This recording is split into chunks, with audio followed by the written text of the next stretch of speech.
I think I'm going to record the intro after because I literally have zero idea what to expect, but to be sure, we'll analyze absolutely everything about this. Let's start with Nod-Krai. I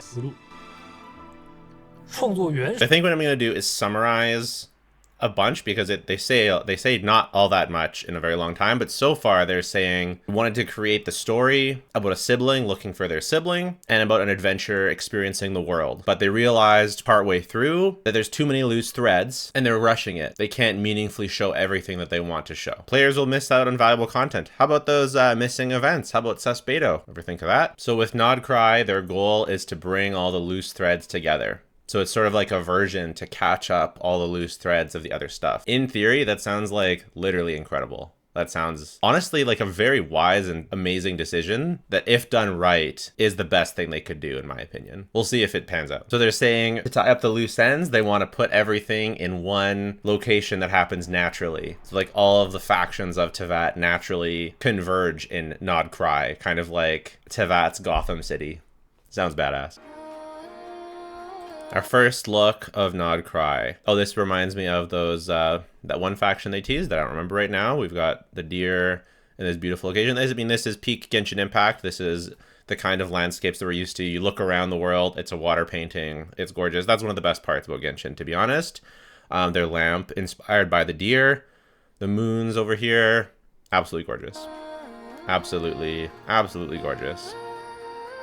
那空月之歌系列呢，会从 5.8 版本之后就跟大家正式见面。 Wow, so after version 5.8, the stories will be called Song of the Welkin Moon, and they'll be that will be their theme for an entire year. So they're really changing the approach pretty drastically, actually, with this version. It sounds very thematic and very focused on the actual story, and I really like that. Really like that. 1年的时间。 So they're talking here about how many things in Genshin have a relation to the moon, these different locations. You might not notice they're related at first, but they're all very intricately connected, and they're using the moon theme to talk about how we're very close to uncovering the secrets of Teyvat. 共同反映了一个事实，那就是提瓦特曾经存在过3个月亮，他们在提瓦特世界格局形成之初。 So I kind of missed commenting on it because I got excited about my discovery, but what they're saying here is that the primordial power of the moon is the purest form of power, and it's even older than the 7 elements. And the moon's power is so pure and potent that the factions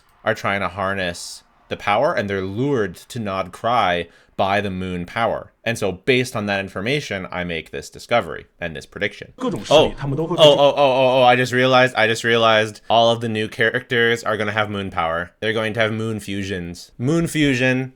All the new characters have moon power. Confirmed. I just confirmed it. Moon power. It kind of sounds like I'm memeing there, but I'm not. Natlan has the Night Soul Burst state. I expect Nod-Krai to have the Welkin Moon state or whatever. I expect a bunch of characters to harness the power of the moon and use that in their kit. And I expect them to do the Natlan mechanic all over again. The Night Soul Burst, I expect it to be the Moon Soul Burst or the Welkin Moon state or whatever it is. I could see it coming as early as Skirk possibly will have that state but I would expect, if I were to guess, I would expect it to not be until the new region fully comes out. But Varka, I would definitely expect to be in that state.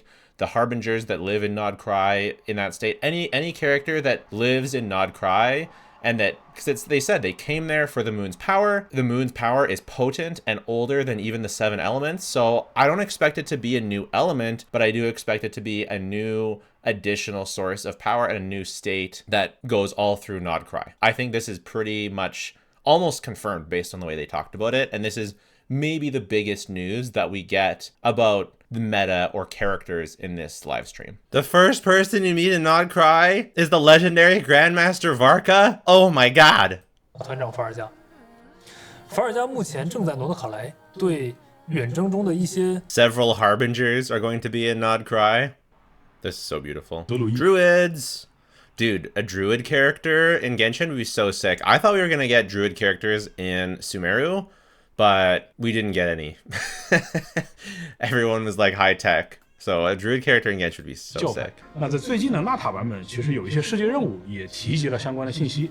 那其实也不难猜啊，就是双月之子是一个崇拜月亮的教派。那在这片土地上，他们的立场。There's Jean in Nod-Krai.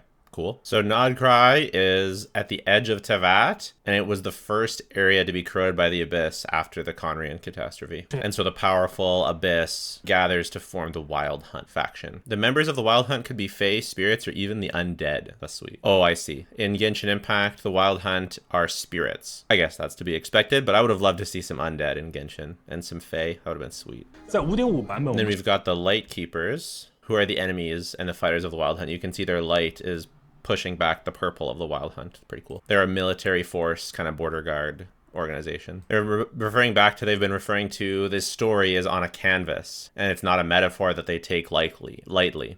I think with canvas and moon, I'm not a lore expert, but it gives me kind of fake sky vibes. I think we're dancing around that theme. So they're saying that the new region is not based on any real world archetypes. So unlike other regions, which often seem to be based on real cultures and stuff, this version is purely fictional. 会有一些环波罗的海的自然风貌。 Some scenery resembling the areas around the Baltic Sea. Cool. Baltic Sea looks dope. 换句话说，就是 Oh, NPC design. She looks nice. I like the horns, the colors. 从内容为文明服务到为人服务的转变。那这个思路的变化， The Wild Hunt designs. They look sweet. Very corrupted. They do look like undead, kind of. 最终我们想要达到的效果， Norway or Iceland for some of the inspirations for the locations. Howling Fjords in World of Warcraft. 豪风峡湾，还有巫师山，对吧？这个可能大家耳熟能详了。它有一个地区叫什凯利杰 Some inspiration from The Witcher Wild Hunt. Makes sense. 群岛。 Nordic, all inspired on the Nordic stuff. 那在原神当中，有一点不一样的是啊，原神它是一个基于卡通渲染和手绘风格的作品。那在这样一个表达底下，这种地貌应该怎么呈现？啊，那这件事情也是我们曾经没有做过的事情。虽然它没做过啊，虽然它很难，对吧？但是它非常有价值。说到提瓦特的标志，那就不得不提到遍布各国的7点神像，对吧？在诺德卡莱也有当地居民根据对于月神的信仰。 In Nod-Krai, so they're talking about how in other regions, the statues of the seven based on the gods and the god of that region. In Nod-Krai, they have statues based on their faith in the moon goddesses. Could we get a moon goddess playable character? That sounds so incredibly badass. 建立的这个神像，那么双方在诺德卡莱在提瓦特原始力量上的争夺，是否可以具象化为对神像的干预呢？我们其实可以尝试通过神像的外观变化。 Okay, so they're talking about how there's an information gap between players and the developers, whereas players felt like, especially in the beginning, it feels like Genshin is very medieval, but now, especially in Natlan, they're showing off how different sides of Teyvat are actually very technologically advanced. 我们有陆陆续续的给玩家展示提瓦特这个世界不同的侧面，比如在纳塔这个版本，我们有很多远超人类文明的 Ancient dragon 古 technology. 龙科技。但是比 This was such a sweet spot in Natlan. This was badass. 如说前几年每一个国家它都会有一些组织，比如教令院，比如愚人众，比如枫丹科学院，那他们也是一直在尝试挑战 Yeah, lots of different technological 尖端的科技 advancements. For sure. 所以接下来在 One of the coolest parts of Genshin, for sure. So Nod-Krai has a technology much more advanced than even the other regions. 和一些独特的风景的。 So what I'm hearing, they're saying that that the travelers will feel another information gap since it's even more technologically advanced. What I'm hearing is Genshin's going sci-fi a little bit, or at least that's sci-fi, right? Technology plus magic. It's not quite sci-fi. Well, they talked to From Software and Square Enix and got some inspiration from them. Good people to get inspiration from. There's a big theme of change, wanting to do things differently, wanting to evolve Genshin Impact, wanting to do the things that only they can do. So for example, in the past, they couldn't put the playable characters into the open world because of the limits of the devices, but now there's better devices so that they're doing that. And they want to keep doing these kinds of things. 活动 They're talking about telling stories in different ways. There's no specifics, but 歌的版本前期， so they're talking about story quests and hangout quests, which were previously untouchable sacred traditions, but now they're weaving those into the world and looking for more ways that they can do it better. They're talking about doing more showing, not telling, replace dialogue with content, replace narration with 把体验做活、做宽，做到 feedback. Genshin Impact's philosophy, something new, something exciting, something out of imagination. I'm gonna link all of these codes in the pinned comment and description. Whew. Couldn't they given us one little tease? One little tease? Just a little Varka tease? It was very interesting, but I wanted to see something. What do people say? So encouraging to hear the devs talk about and admit the real problems of the stale and ineffective storytelling and tackle the problem head on, not just for the sake of the game, but because I get a lot of joy for watching the devs improve their craft. I kind of like the fact that Nod-Krai only exists purely because the devs left so much important lore in text and needs everyone caught up before the finale. I'm so happy they finally made the decision to stop hiding important lore in text. It's really funny. Actually, most of these people seem very positive about it. Personally, I really enjoyed it, but I was hoping for something very obvious that I could like put on the thumbnail and stuff. That's